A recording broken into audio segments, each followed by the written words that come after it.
Genesee Country Village and Museum makes a wonderful getaway for a family during the summer months, and it's a wonderful opportunity to learn more about New York history and our nation's history as well. The collections there are fascinating, and here to talk about them with us today is Peter Wisbey. He's the curator of collections at the Genesee Country Village and Museum. Thank you so much, Peter, for joining us today. It's great to see you. Thank you, Eric. It's great to be here. Well, I know people are going to learn more as we discuss things today by following the website. So how do they find that on the internet? Our website is GCV, GeneseeCountryVillage.org, gcv.org. gcv.org. Well, thank you so much for telling us about it. You know, a visit to the Country Village and Museum has many different aspects about it, but that art collection really caught my eye the first time I visited.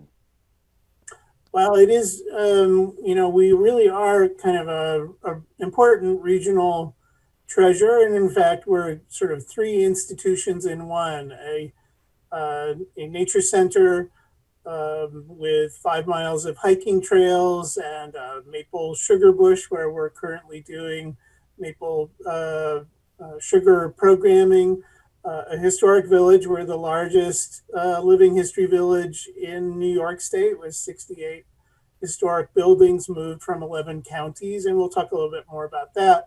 But then we also have a really outstanding art and changing exhibit gallery space, the Whaley Gallery, which features sporting and wildlife art that was collected by the museum's founder, John L. Whaley. But then we also use those spaces to rotate changing exhibits. We're working on a new one this year, which will open on May 8th, called Duck, Duck, Shoot, the history of waterfowl. And it looks at ducks and waterfowl from many different perspectives, conservation, hunting, and land use preservation. Includes objects borrowed from private collectors as well as many local museums which have natural history specimens or things related to duck hunting and duck conservation. Fascinating. And there are a lot of historical garments in that gallery space, I noticed as well. Yes, one of the highlights of the Whaley Gallery collection is a collection of costumes, textiles, and accessories collected by Susan and Bruce Green, who we acquired their entire collection, about over 4,000 pieces of artifacts of clothing relating to from 1790 to the early 1900s. And it really has been transformational in how we utilize that space. The costumes and garments are attracting a national audience and a national attention. And then internally, we use it to help to kind of make our historical interpreters in the historic village more accurate in terms of the levels of dress and clothing that they're wearing. So it's really a wonderful collection. We use it. We've had it about 12 years. We're looking to continue to grow its reputation, but it's one of the finest fashion and textile collections between, say, New York and Chicago, and well worth it for researchers to come and view. Yeah, I should imagine that the film industry and maybe theatrical industry uses that collection as well. We have had some scholars take a look at it in terms of specific materials. One of the nice parts is that the Greens were very interested in everyday clothing, not the 19th century couture per se. And so it has a fair amount of men's clothing, which doesn't survive in a lot of other archives, and then examples of printed calicos and printed cottons that are attractive to textile scholars who are studying printing techniques, dyeing techniques, 19th century colorways.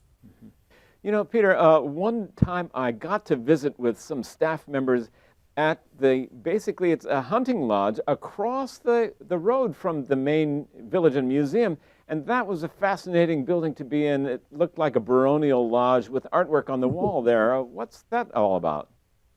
So most people are aware of our property on Flint Hill Road in Mumford with those three elements: nature center, art gallery, and historic village, along with auditorium, meeting center, food service.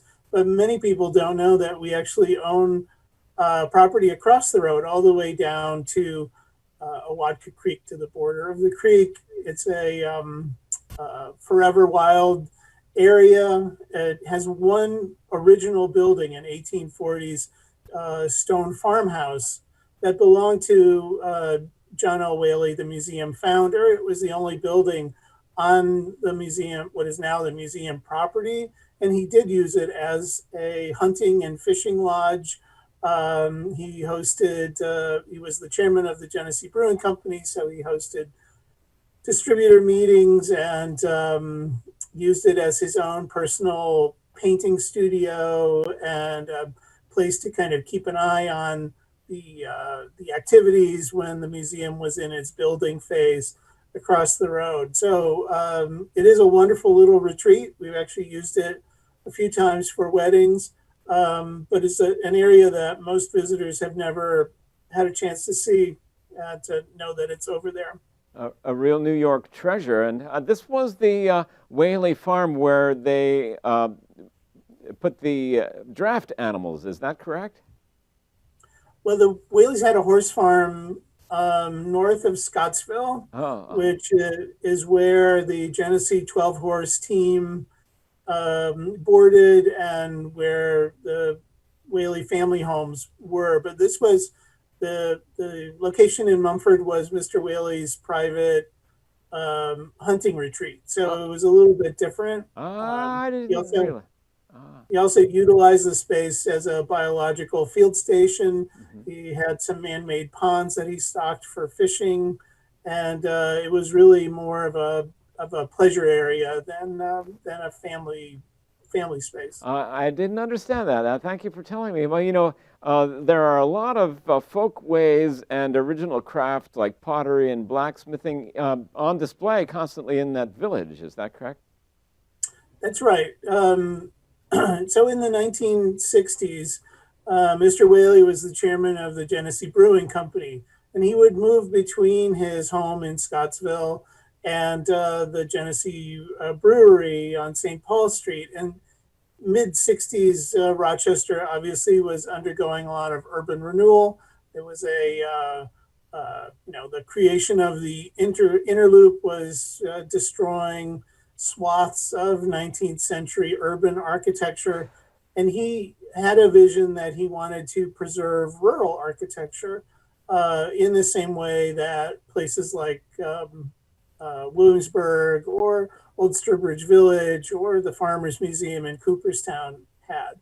So beginning in 1966, after the acquisition of our museum charter from New York State, he and Stuart Bolger, our first director, had developed a wish list of historic buildings that they were interested in acquiring that would fit into a 19th century village.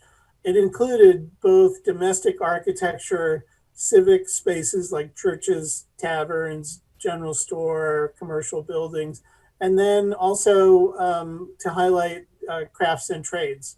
So they had a wish list of about 30 buildings. They set out to acquire those structures. Stuart roamed the countryside in western New York State with a Polaroid camera in the Genesee, brewery company car, and they looked for dilapidated structures that could be acquired cheaply and then picked up and moved, or disassembled and moved and brought to the historic village. And crafts and trades preservation was really one of the key goals, especially tinsmithing, blacksmithing, agriculture in all sorts of different facets, spinning, weaving, dyeing, gunsmithing, all sorts of trades that would have been common in a mid-19th century village. Right, we have some images of what people are likely to see there, and there's even life experience where you can be a farmer in the period, for instance, and enjoy the animals that are on the property. Absolutely. We have lots of hands-on opportunities for people who are interested. We do grow, in addition to maintaining historic buildings, we also maintain historic farm animal breeds. We participate in the Heritage Breeds Conservancy to help protect historic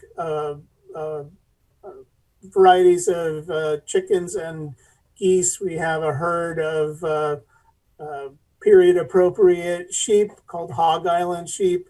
We do a very active agricultural program with oxen, which we use in drawing plows and other farm chores.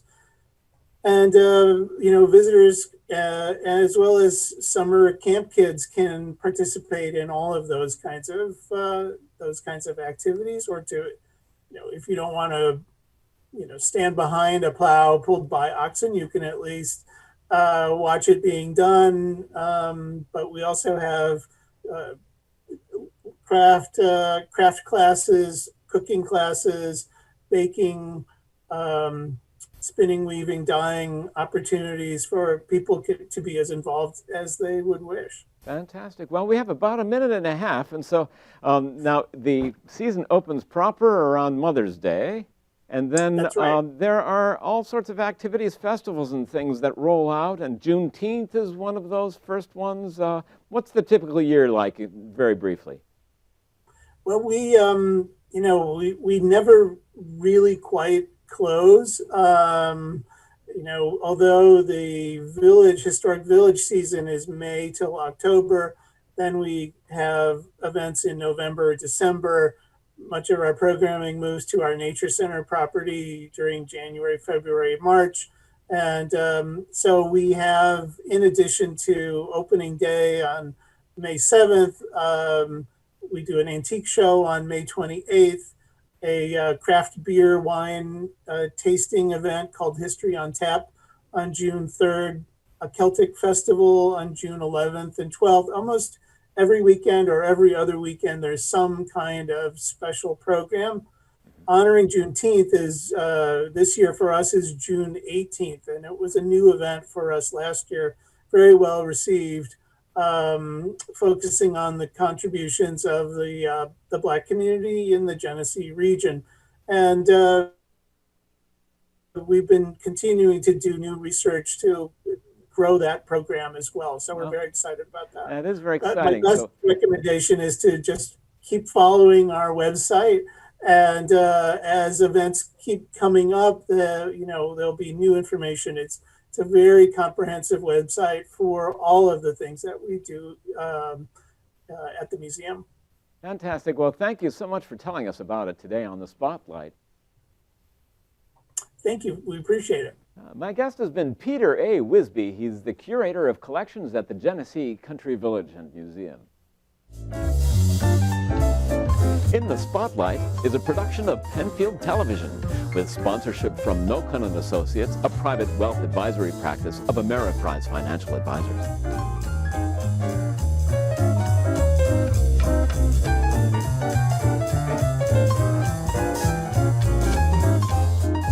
If you enjoy this program, please find us on Facebook, like and share the program, and find our full playlist on YouTube.